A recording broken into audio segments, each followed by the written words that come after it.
Hey everyone! Today I'm going to be going over my development process on Cult Killer and this new interrogation system I'm working on and a new enemy plus some more cool tidbits. Let's get right into it. So here you can see the process of me animating the interrogation. So basically the way it works is that the enemy has his own animation, and when he's in the interrogation it acts like a throw, and in a throw the enemy becomes part of the player basically. So that way he gets stuck to the player's hand or whatever. So the enemy has to animate on his own individually, and the player has to animate on his own individually. And so these two things together is what makes up most of the throws, and it's what's going to make up the interrogation in this game. The reason why I wanted to have interrogation is because I was tired of video games having it so there's a big giant marker or arrow or dot on the map that tells you where to go. I just want the players to figure out where to go based on beating up the crap out of enemies and then asking them where to go. However, when I did it, there needed to be some tweaks. One of the things is that their whole torso would explode when they get interrogated, and that was not good. The other thing is that sometimes when you would interrogate them, like, they wouldn't die afterwards. They would just keep getting back up, so it was kind of weird. So I had to fix those, and then when I did that, it looked like this, and it was a lot better.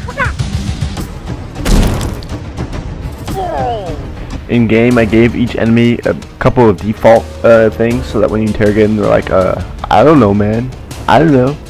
And so those guys are useless, but occasionally, there's a random chance you're going to get an enemy that's actually useful, and they'll tell you something useful, and then you can use that to get where you need to go.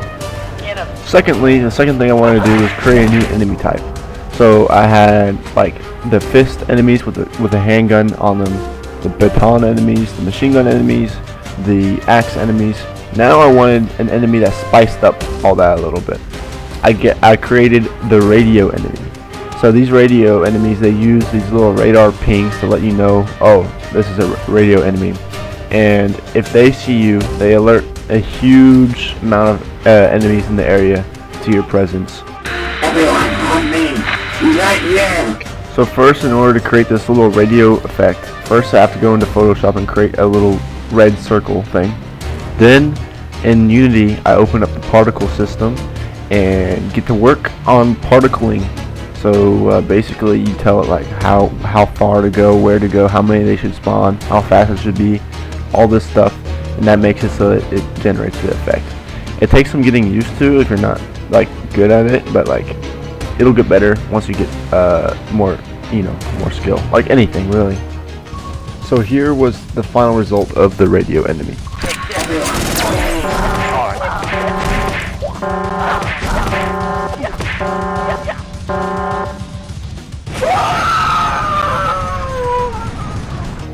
So yeah, that's most of what I did.